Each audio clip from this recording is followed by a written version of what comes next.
vários outros assuntos importantes para a gente analisar, hein? Apesar da insistência do governo, o presidente da Câmara dos Deputados, Arthur Lira, ele voltou a dizer que o Planalto não tem votos suficientes para aprovar o pacote de corte de gastos.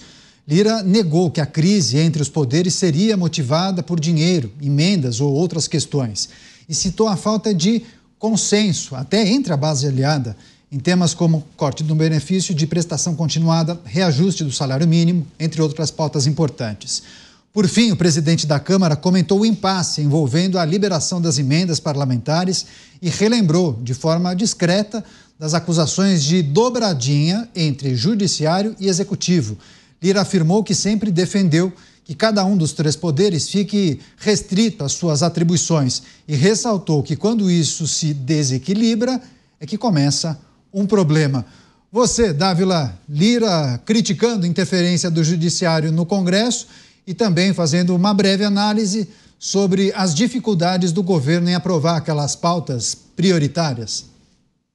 Na política, Canhato, nós precisamos compreender o que dizem as palavras e o que não é dito por meio das palavras. Então, está correto. A análise do presidente Arthur Lira, há, assim, uma interferência indevida desse ativismo judicial cada vez mais intrometendo em assuntos legislativos, e isso geralmente cria esse mal-estar. O segundo ponto é, sim, tema de mérito algumas questões muito espinhosas para o Congresso enfrentar, a questão do BPC, a questão do salário mínimo, são questões que teriam que custar voto para o parlamentar.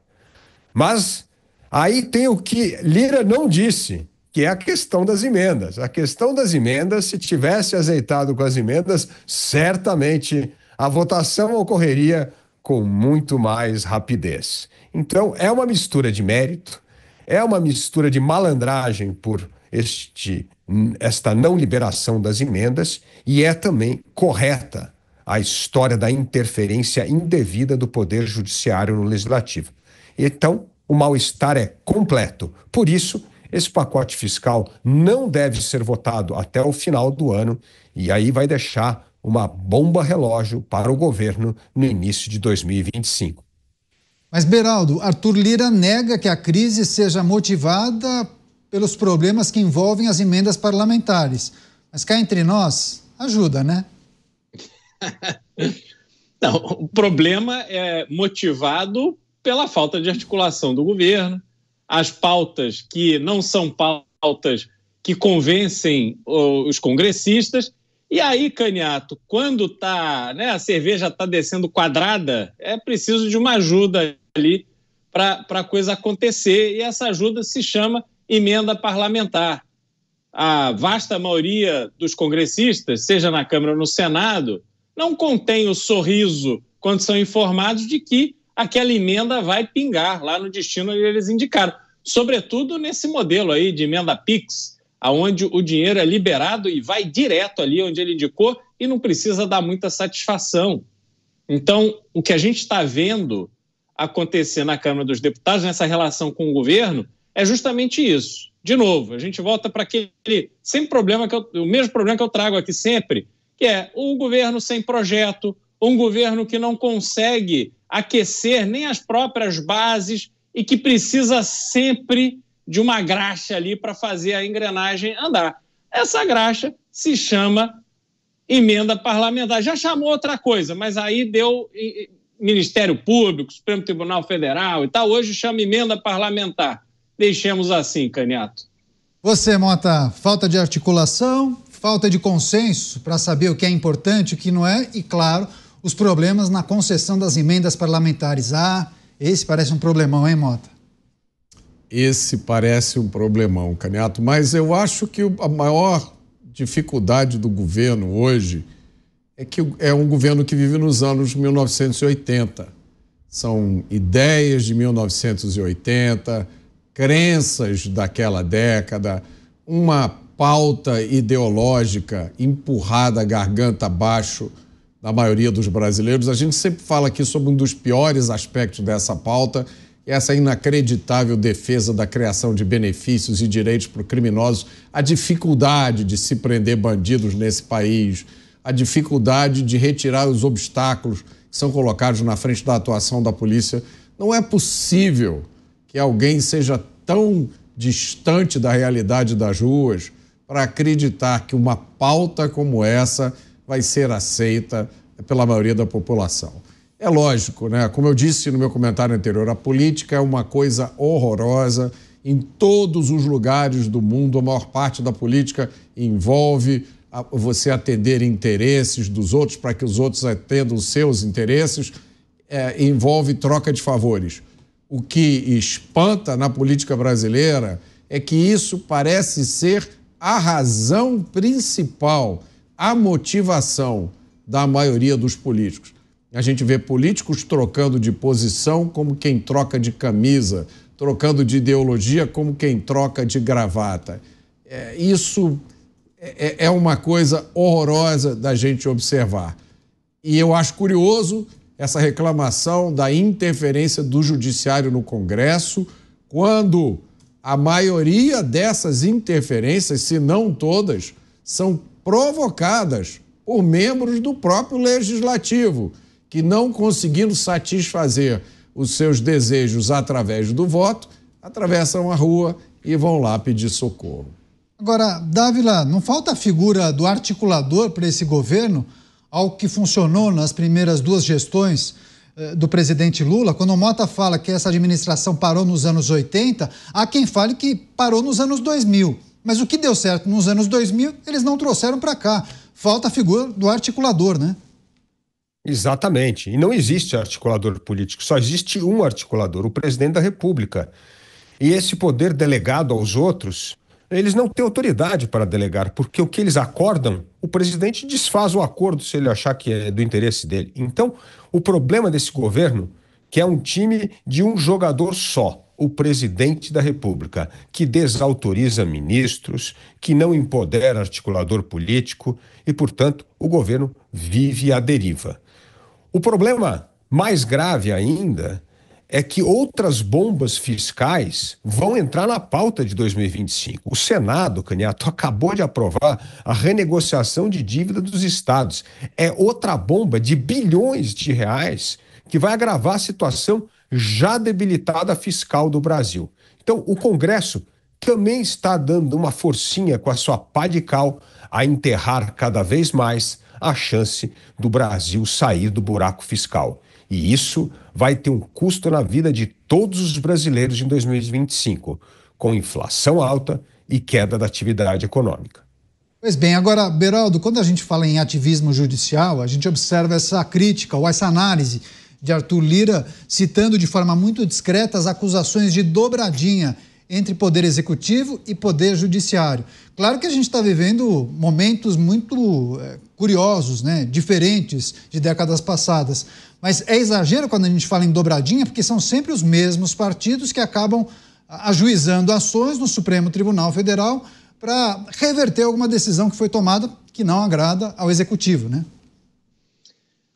Bom, Canhato, a gente enfrenta um problema no Brasil, além do desequilíbrio, e talvez uma das razões para esse desequilíbrio entre os poderes, que é o fato de termos um dos poderes enfraquecido. O poder executivo hoje, ele tem na sua essência um papel menor do que deveria, porque não tem orçamento suficiente para executar, né, para cumprir o seu papel. Ele fica sendo praticamente um cartório, onde a arrecadação já está quase toda destinada, carimbada, então ele só tem que executar aquilo ali, e com pouco dinheiro que sobra, ele tem que dividir com o Congresso. Como você tem hoje no Brasil um governo federal bastante desarticulado, uma estrutura muito grande, já falamos aqui, 40 ministérios, em que não se consegue nem fazer uma reunião ministerial produtiva, porque se você conceder a palavra que sejam 10, 15 minutos para que cada ministro fale das suas atividades no ministério, a reunião não acaba nunca, não há quem aguente ficar ali esse tempo todo ouvindo e conectando os pontos. Então, é um governo fraco na sua essência, é um governo sem um projeto definido, que não consegue sequer responder à altura aos desafios que tem na parte fiscal. O governo não está se ajudando. E aí eu lembro, Caniato, que o governo começa determinando o fim da lei de responsabilidade fiscal, para que ele já sabia, parece que era premeditado. Então, acaba-se com a lei de responsabilidade fiscal para que se pudesse ser irresponsável do ponto de vista fiscal sem uma pena, uma punição à altura como tínhamos. E esse arcabouço fiscal que foi criado está aí, não serviu para absolutamente nada. Então, essa desarticulação que existe do Poder Executivo é que gera isso. E quem é o ente que tem mais força nesse jogo depois do Poder Judiciário? O Legislativo. Porque além de ter a prerrogativa, ou pelo menos deveria ter a prerrogativa de votar as emendas constitucionais e a regulamentação de leis que são aprovadas, ele ainda tem uma boa parte desse orçamento livre para que determine aonde quer que o investimento seja feito. Então, é um jogo que está muito desorganizado, no meu ponto de vista, em razão desta fraqueza do Poder Executivo. Pois é, e é preciso também considerar, né, Luiz Felipe Dávila, a gente está encerrando o segundo ano da atual legislatura do Congresso Nacional e havia muita expectativa do trabalho desses deputados e senadores. Muitos já demonstraram uma certa frustração com o que foi conquistado até aqui, mas muitos também apontam que não conseguiram aprovar medidas importantes por conta de interferência de outros poderes. Qual é a sua avaliação nesses 2 anos da atual legislatura do Congresso, hein, Dávila? Por um lado, o Congresso evitou medidas desastrosas que o governo queria retroagir. Por exemplo, o marco do saneamento. O governo tentou retroagir o marco do saneamento, o Congresso manteve o marco do saneamento aprovado no governo Bolsonaro. O governo tentou desfazer a privatização da Eletrobras. O governo manteve firme. O governo tentou desfazer os avanços da reforma trabalhista e o Congresso manteve a rédea firme e honrou a medida que foi aprovada no governo Temer.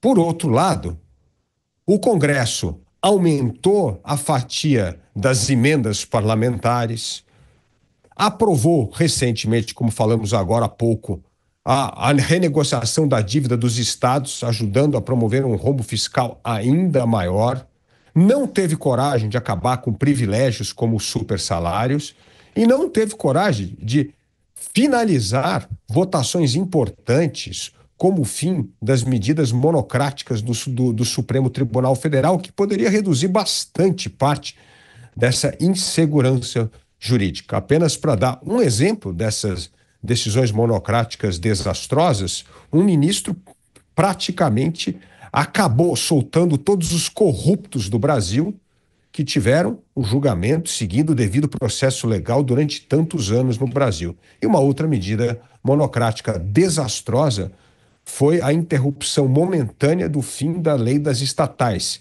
que contribuiu para o aparelhamento das estatais e esse prejuízo gigantesco que o Brasil está pagando este ano por causa desse aparelhamento. Então, foi sempre como a gente olha aqui, uma no cravo, outra na ferradura. Ajudou a frear medidas completamente desastrosas, mas também contribuiu para a manutenção de privilégios e não conseguiu reduzir a interferência do judiciário no jogo do poder legislativo.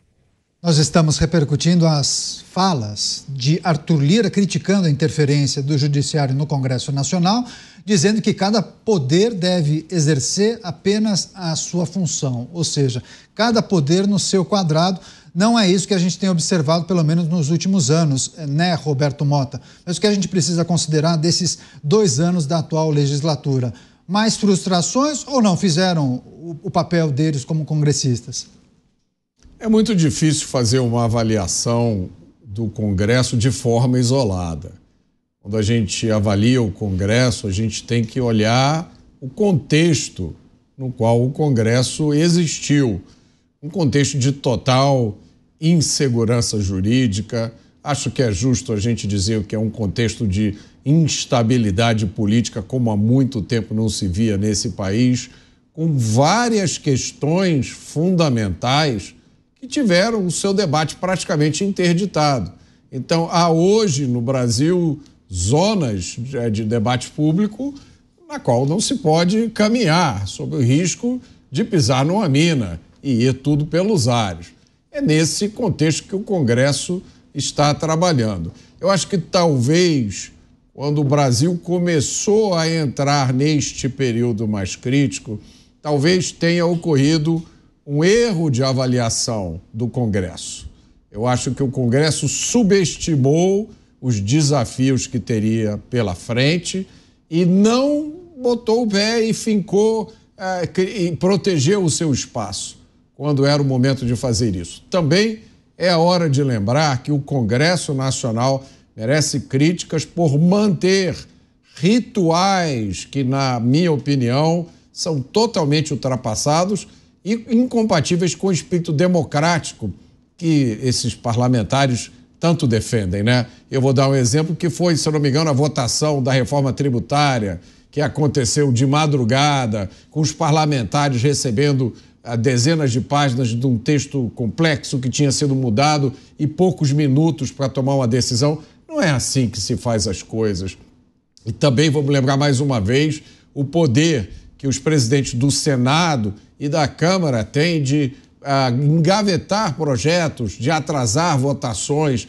Isso tudo não corresponde à expectativa que nós, eleitores, temos quando votamos, quando elegemos deputados e senadores, que o Congresso Nacional funcione de uma forma mais transparente, mais aberta e mais correspondente aos anseios dos eleitores. Agora, Beraldo, há muita expectativa por parte da população quando o Congresso Nacional vai tomar uma decisão importante sobre algum tema de repercussão, sei lá, drogas, aborto, marco temporal das terras indígenas. E a gente observa que muitas vezes é tomada uma decisão, só que aquela decisão acaba sendo judicializada. Qual é o recado que os poderes da República transmitem para a população brasileira quando um poder acaba tomando uma decisão e o outro acaba impossibilitando que aquilo avance? Descrença. E esse é o pior recado que a população pode receber, porque quando a população deixa de crer, de acreditar no funcionamento da estrutura do país, em que cada poder está desempenhando de forma equilibrada as suas funções, as suas obrigações, quando se deixa de acreditar nisso, aí você tem o vale tudo. E a gente vai perpetuando essa imagem que existe na cabeça dos brasileiros de que o Brasil é o país que não vale a pena, onde você tem que fazer tudo e qualquer coisa possível para se dar bem, porque você não tem como, com meios tradicionais, galgar ali os passos necessários para ter uma vida organizada, decente, próspera. É sempre um desafio, todo dia um desafio.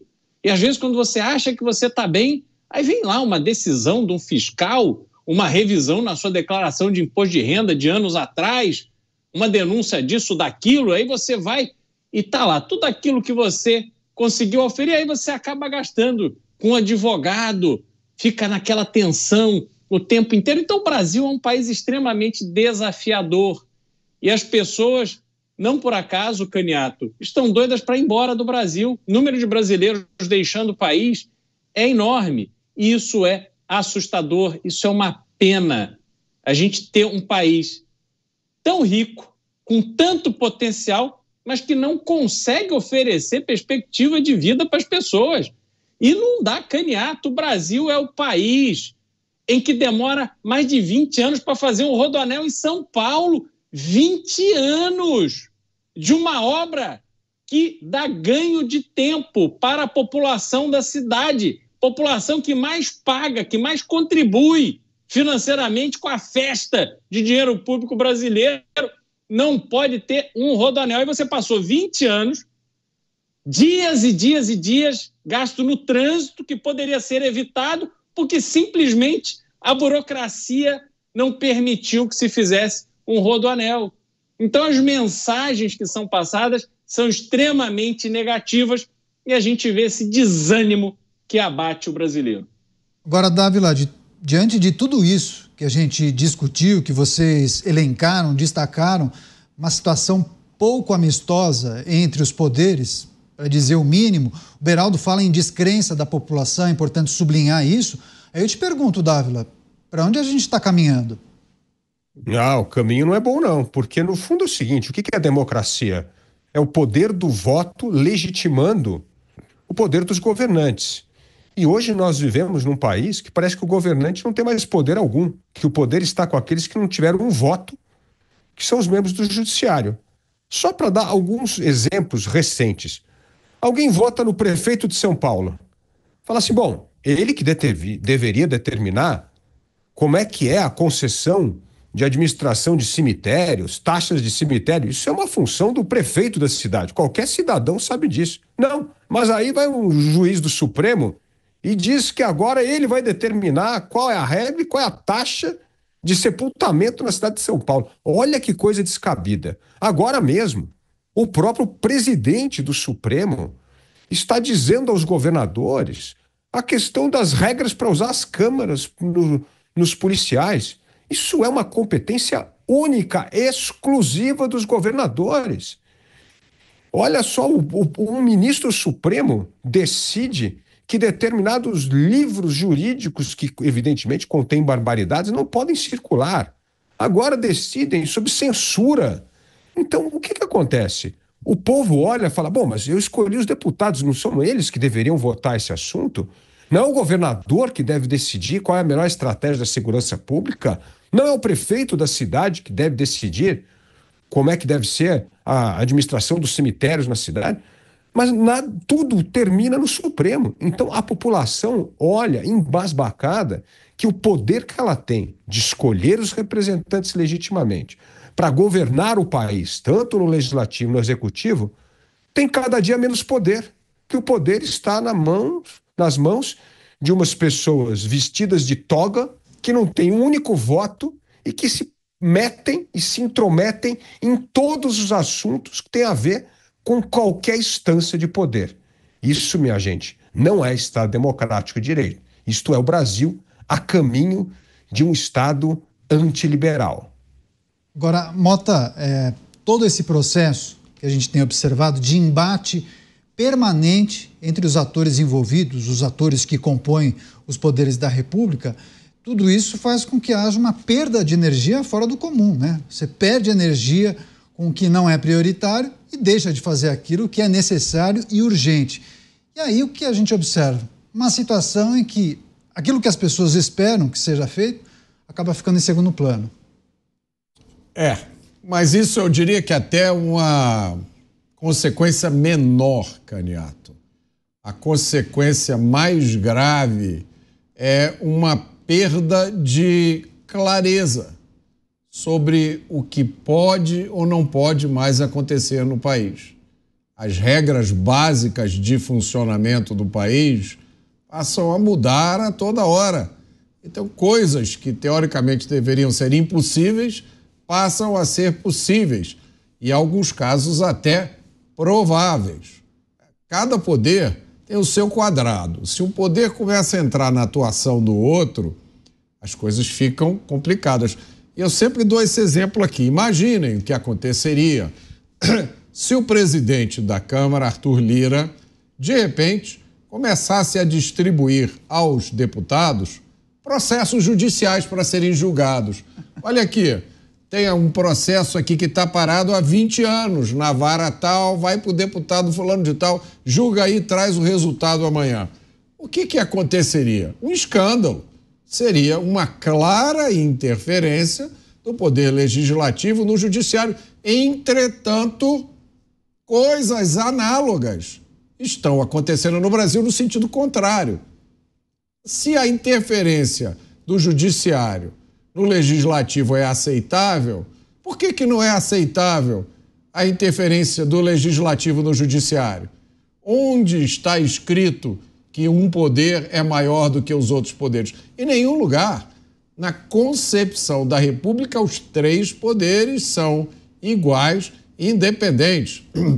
Agora, basta a gente ler as ideias dos pais fundadores dos Estados Unidos. Tem uma série de artigos muito bons que foram publicados na época, 1780 e alguma coisa, o ano exato me foge, chamados Artigos Federalistas.